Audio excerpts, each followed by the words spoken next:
السلام عليكم. إن شاء الله هنتكلم في الفيديو ده عن كيفية ربط حساب بايونير مع بيبال. اتكلمنا في الدرس السابق عن كيفية فتح حساب بايونير وتفعيل الحساب. هسيب لكم الروابط في الوصف إن شاء الله. في البداية كده محتاجين نوضح شوية معلومات عن عملية الربط ما بين بايونير وبيبال. لما بتفتح حساب جديد في بايونير بتاخد حساب أمريكي بيكون واحد من ثلاثة، يا إما بيكون النوع الأول بنك أوف أمريكا، أو النوع الثاني فيرست بنك، أو النوع الثالث وهو الكوميونيتي فيدرال بنك. بنسبة كبيرة جدا بيبال بيرفض أول نوعين، في بعض الأحيان بيقبلهم ولكن بتكون نسبة بسيطة جدا، يعني نادرا إن هو يقبل حساب من بنك أوف أمريكا أو فيرست بنك، ممكن نقول 2%. أما بالنسبة للنوع الثالث وهو البنك الفيدرالي فده بيتم قبوله في بيبال بنسبة 98%. طيب حضرتك دلوقتي عرفت نوع البنك اللي عندك وعاوز تبدأ عملية الربط، لازم يكون حسابك في بايونير مفعل. اتكلمنا الدرس السابق ازاي بنفعل حسابنا وازاي بنرفع جواز السفر وبنعمل الاستبيان اللي بيكون مطلوب مننا، وبعد كده بيتم الموافقة عليه وبيتم تفعيل الحساب. يفضل كمان يكون حسابك في بيبال مفعل. ازاي مفعل؟ ان حضرتك تضيف فيزا على الحساب قبل ما تتم عملية الربط، يعني بلاش تعمل حساب بيبال جديد واول حاجة تروح تضيف حساب بايونير اول حاجة عليه. يفضل ان انت تضيف فيزا الاول، تفعل حسابك ان هو يستلم الاموال من الحسابات الاخرى، وبعد كده تقوم بربط الحساب البنكي بتاعك في بايونير. ايه الكروت اللي تفعل معاك الحساب؟ عندنا 3 كروت: فيزا انترنت بنك مصر، وفيزا فور يو من البنك العربي الافريقي، وفيزا ايزي باي من البريد المصري. هسيب لكم روابط الثلاث كروت ان شاء الله في الوصف، معلومات كل كارت وتجيبه منين وتكاليفه كام. اي كارت من دول هيفعلك الحساب، كده تقدر تستلم اموالك على الحساب بشكل تمام. اصبح حسابك في بيبال مفعل وحسابك في بايونير مفعل.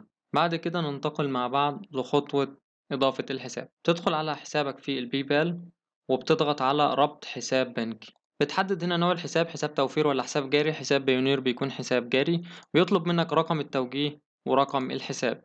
لو عايز فلوسك تتحول أول كل شهر من بيبال على بايونير بتعلم المربع ده. طيب أجيب البيانات منين؟ رقم التوجيه ورقم الحساب. بتدخل لحسابك في بايونير وبتروح على خانة ريسيف أو استلام وبتضغط على جلوبال بيمنت سيرفيس.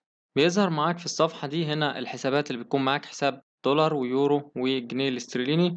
بيكون هنا اسم الحساب اللي اتكلمنا عنه، بنك نيم. هنا اسم الحساب، بتعرف اسم حسابك او النوع اللي معاك من هنا. ده رقم الحساب وده رقم التوجيه. نوع الحساب قلنا حساب جاري.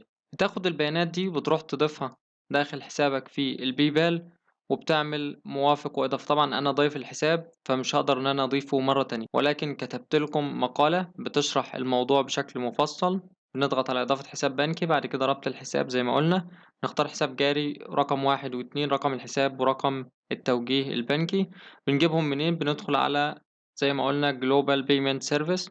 بناخد ده الرقم الأول نضيفه في الخانة الأولى، الرقم التاني بنضيفه في الخانة التانية، وبعد كده بنضغط عملية موافقة.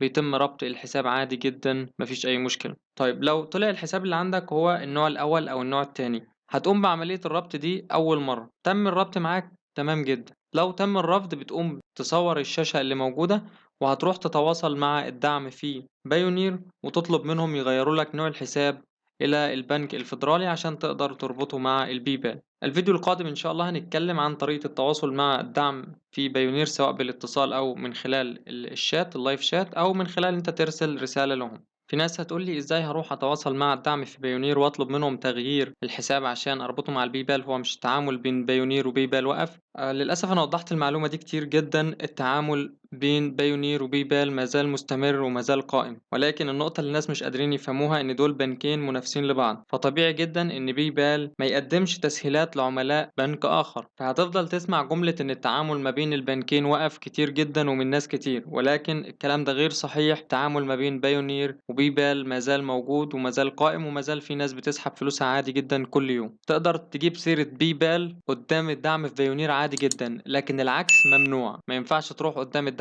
بتاع بيبال وتجيب له سيرة بايونير، سواء كارت سواء حساب بنكي، لان في الحالتين هيرفض طلبك ويقول لك ده بنك وهمي ما عدناش بنتعامل معاه. هتسمع الجملة دي من كل ممثلين خدمة العملاء في البيبال. لذلك انت لو هتتواصل مع البيبال في اي حاجة ما تجيبش سيرة بايونير نهائي، لكن مع بايونير تقدر تجيب لهم سيرة بيبال عادي، مفيش اي مشكلة. يبقى زي ما قلت هتروح تربط حسابك مهما كان النوع اللي موجود ايه، النوع الاول النوع التاني النوع التالت. هتجرب تربط الحساب مرة، لو ربط معاك تمام جدا، ما ربطش بتشوف نوع الحساب اللي موجود ايه وبتصور بتصور الشاشة بالخطأ اللي ظهر لك وبتروح تتواصل مع الدعم في بايونير وتطلب منهم تغيير الحساب. هيطلب منك صورة من الخطأ، هو هيبعت لك ايميل وانت هترد على الايميل بالصورة، وهيقول لك هيتم تغيير الحساب في خلال 4 ايام. بعد 4 ايام فعلا بيغير الحساب وبتقدر تقوم بعملية الربط دي مرة تانية، وبيتم ربط حسابك عادي جدا وبتسحب عليه. نرجع لحسابنا. انا ربطت الحساب وعملت عملية التأكيد، خلاص حسابك اصبح موجود زي ما هو مضاف عندي. ازاي بتقوم بعملية السحب؟ بتروح لسحب مبالغ مالية. انا هسحب مبلغ $145 44 سنت. طبعا الرسوم صفر لان السحب من بيبال على بايونير هو مجاني خلال ال 30 يوم، مفيش اي رسوم ما بين بيبال وبايونير اطلاقا. بعمل بعد كده متابعة، بيقول لي انت هتسحب مبلغ كده، الرسوم صفر، هتسحبه على الحساب ده. رقم الحساب، الانتظار هيكون من 3 إلى 4 أيام، الفلوس بتوصل في خلال 8 ساعات مثلا. بعمل بعد كده سحب.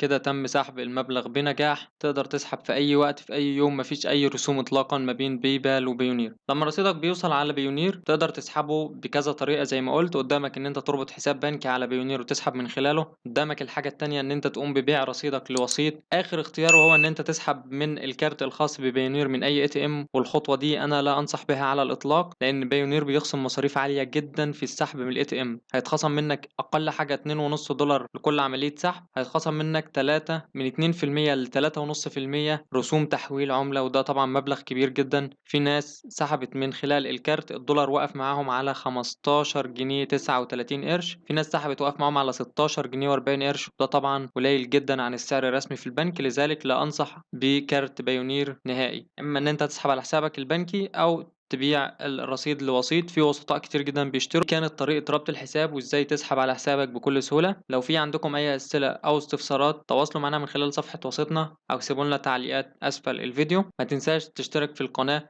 وتفعل زر الجرس عشان يوصلك كل الشروحات والفيديوهات الجديدة. شكرا جزيلا ليكم والسلام عليكم ورحمة الله وبركاته.